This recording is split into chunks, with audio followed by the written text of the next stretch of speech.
Você já ouviu falar do caso das gêmeas silenciosas? June e Jennifer Gibbons nasceram no dia 11 de abril de 1963. Aos 5 anos de idade, elas começaram a ir à escola. E era muito bizarro porque elas imitavam uma outra o tempo todo. Se uma caía, a outra se jogava. Elas desenvolveram até uma linguagem própria e só se comunicavam com ela.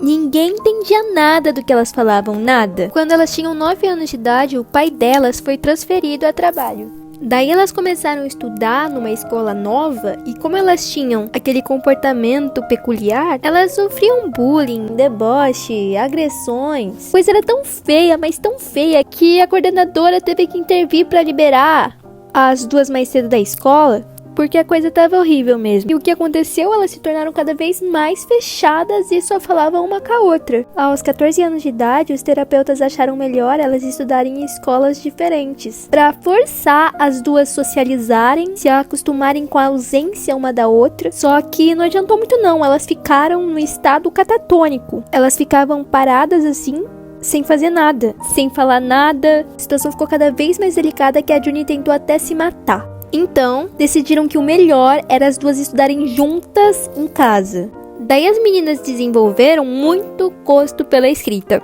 Elas passavam horas do dia escrevendo. Elas adoravam escrever em diários e esse é um dos trechos do diário da June. Ninguém sofre como eu, não com uma irmã. Com um marido sim, com uma mulher sim, com um filho sim. Mas essa minha irmã é uma sombra negra que está me roubando a luz do sol. É meu único tormento. E este é um trecho do diário da Jennifer. Ela quer que sejamos iguais. Há um brilho assassino em seus olhos. Querido Deus, eu tenho medo dela. Não é normal. Alguém está deixando minha irmã louca. Sou eu.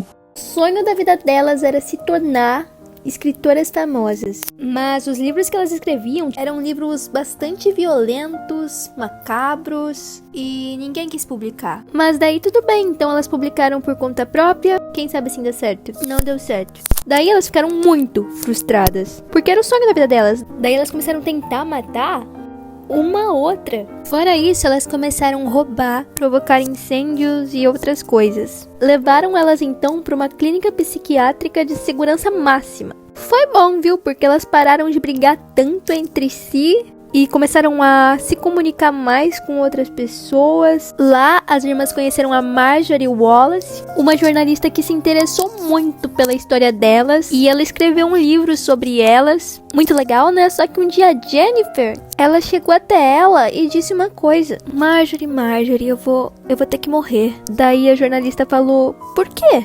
Porque foi o que decidimos. Tempo depois, elas foram transferidas para um hospital de segurança mínima. E aí é que tá, né? Elas estavam assim, super felizes, entraram na ambulância dando risada. Só que quando a ambulância chegou no local, só a June tava viva. A Jennifer, ela teve uma miocardite aguda. E ela morreu de causas naturais. Jennifer, você vai morrer, tá bom? Tá bom. E antes de morrer, ela se deitou no seu colo e disse: por fim estamos livres. June foi liberada do centro psiquiátrico 1 ano depois. Hoje ela convive super bem com as outras pessoas e esse é um poema que ela escreveu na lápide da Jennifer.